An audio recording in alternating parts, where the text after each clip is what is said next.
Welcome to Bible Reading with Emily, where we learn about God and grow closer to Him. I'm so glad you're here.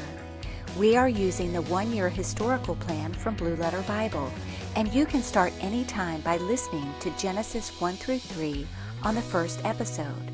I am reading from the King James Version. Daniel 1 through 2, Daniel 1. In the 3rd year of the reign of Jehoiakim, king of Judah, came Nebuchadnezzar, king of Babylon, unto Jerusalem, and besieged it. And the Lord gave Jehoiakim, king of Judah, into his hand, with part of the vessels of the house of God, which he carried into the land of Shinar, to the house of his God. And he brought the vessels into the treasure house of his God. And the king spake unto Ashpenaz, the master of his eunuchs, that he should bring certain of the children of Israel, and of the king's seed, and of the princes, children in whom was no blemish, but well favored, and skillful in all wisdom, and cunning in knowledge, and understanding science, and such as had ability in them to stand in the king's palace, and whom they might teach the learning and the tongue of the Chaldeans. And the king appointed them a daily provision of the king's meat, and of the wine which he drank, so nourishing them 3 years, that at the end thereof they might stand before the king.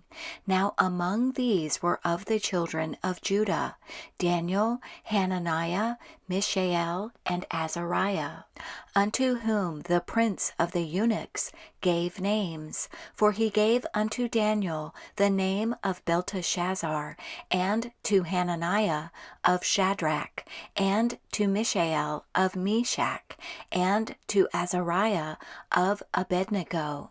But Daniel purposed in his heart that he would not defile himself with the portion of the king's meat, nor with the wine which he drank. Therefore he requested of the prince of the eunuchs that he might not defile himself.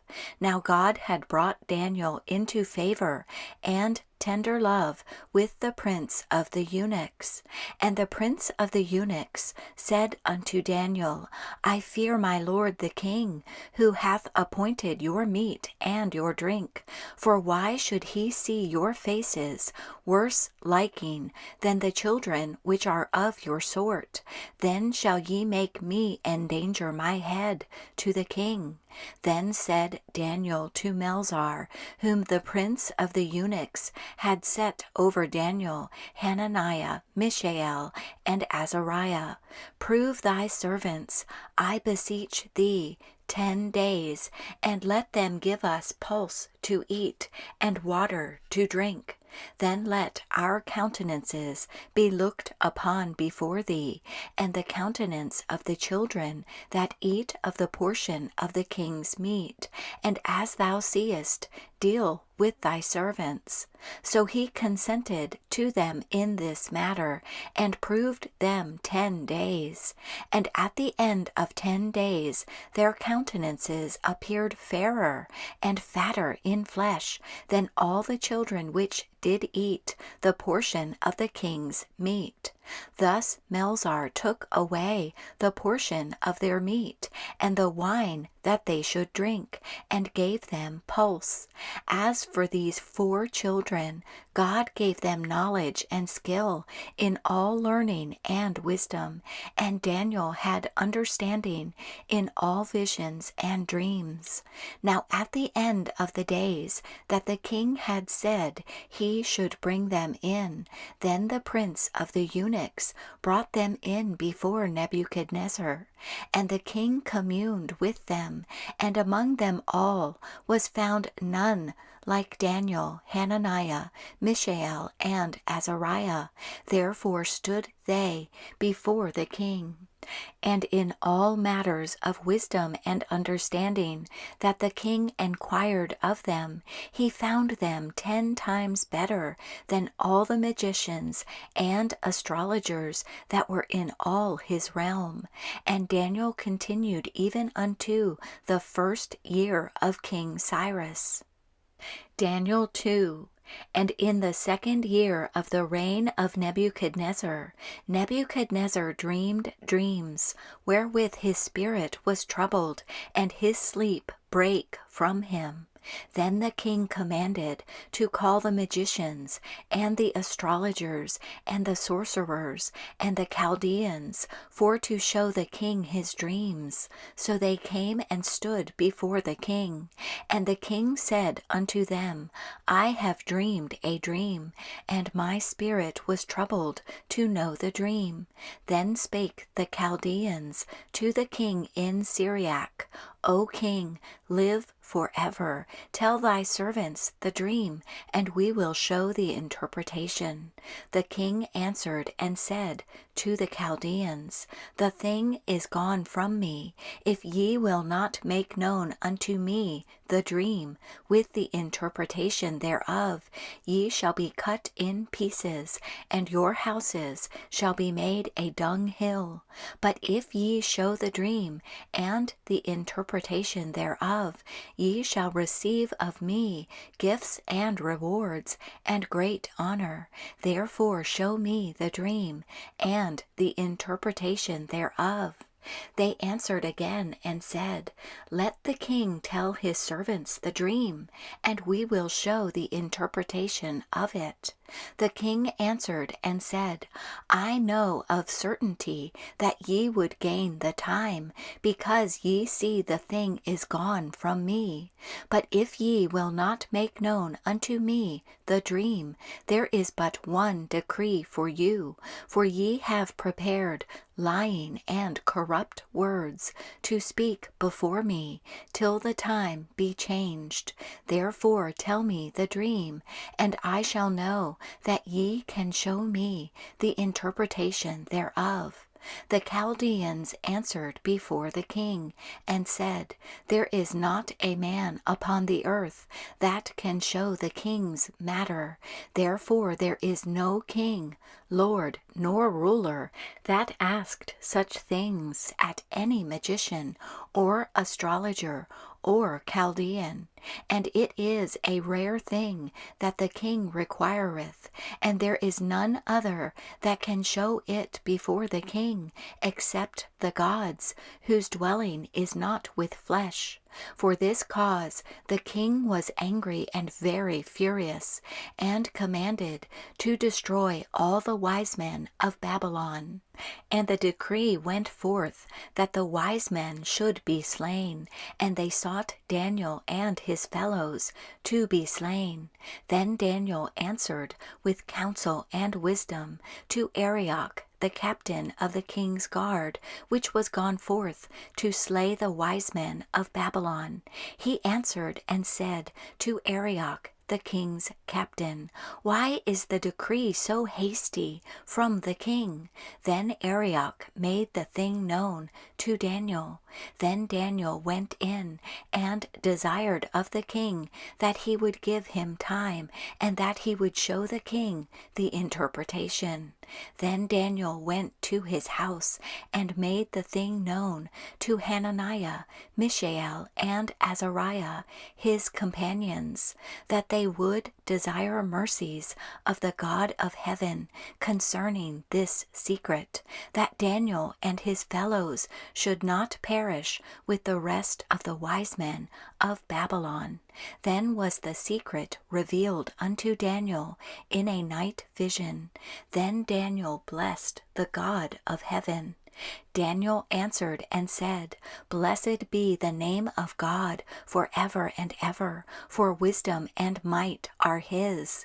And he changeth the times and the seasons.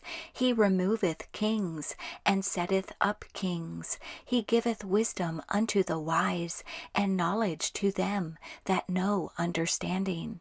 He revealeth the deep and secret things. He knoweth what is in the darkness, and the light dwelleth with him.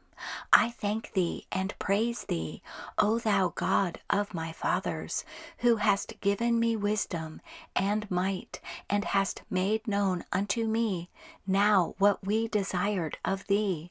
For thou hast now made known unto us the king's matter. Therefore Daniel went in unto Arioch, whom the king had ordained to destroy the wise men of Babylon. He went and said thus unto him, Destroy not the wise men of Babylon.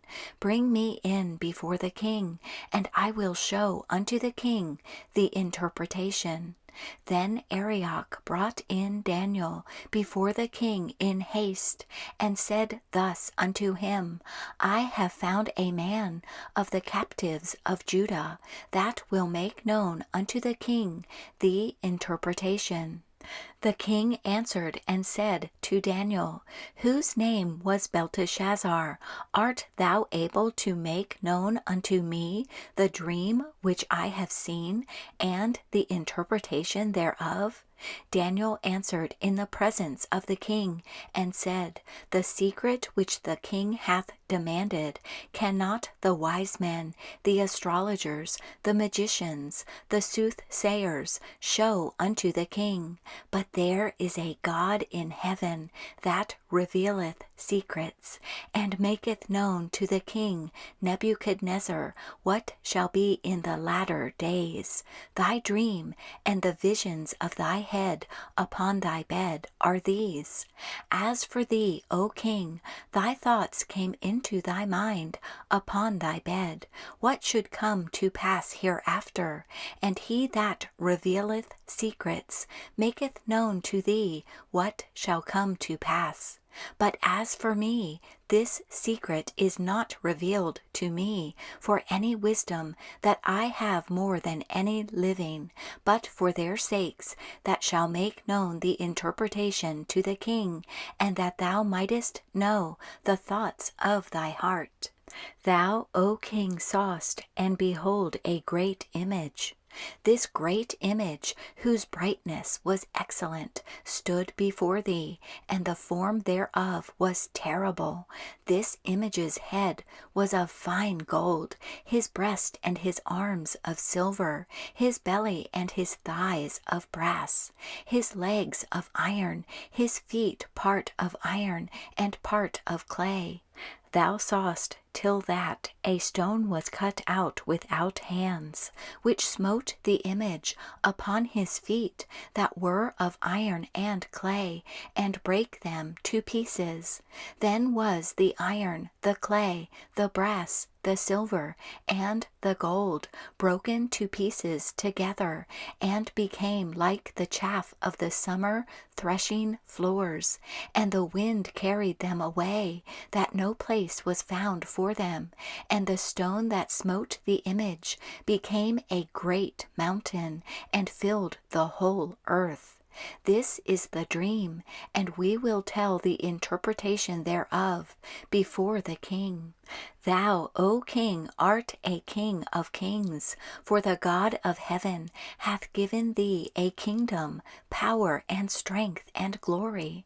And wheresoever the children of men dwell, the beasts of the field, and the fowls of the heaven, hath he given into thine hand, and hath made thee ruler over them all.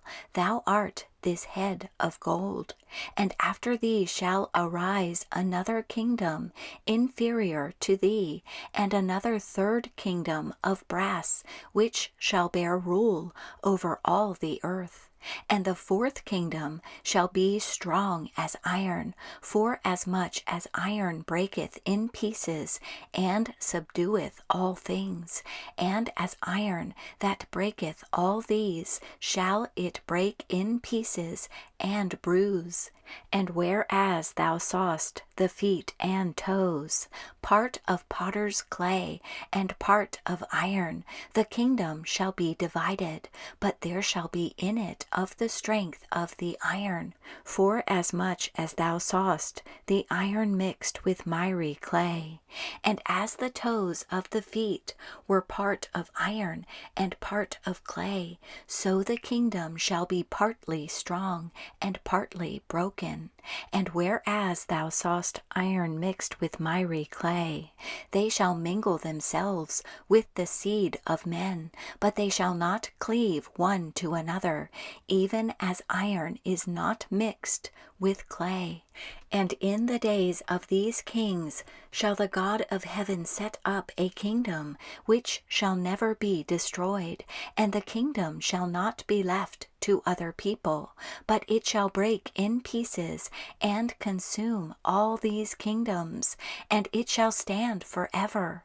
For as much as thou sawest that the stone was cut out of the mountain without hands, and that it brake in pieces the iron, the brass, the clay, the silver, and the gold, the great God hath made known to the king what shall come to pass hereafter, and the dream is certain, and the interpretation thereof sure.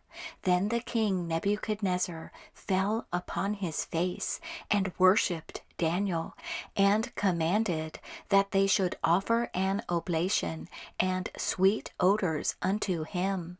The king answered unto Daniel and said, Of a truth it is, that your God is a God of gods, and a Lord of kings, and a revealer of secrets, seeing thou couldest reveal this secret. Then the king made Daniel a great man, and gave him many great gifts, and made him ruler over the whole province of Babylon, and chief of the governors over all the wise men of Babylon. Then Daniel requested of the king, and he set Shadrach, Meshach, and Abednego over the affairs of the province of Babylon. But Daniel sat in the gate of the king.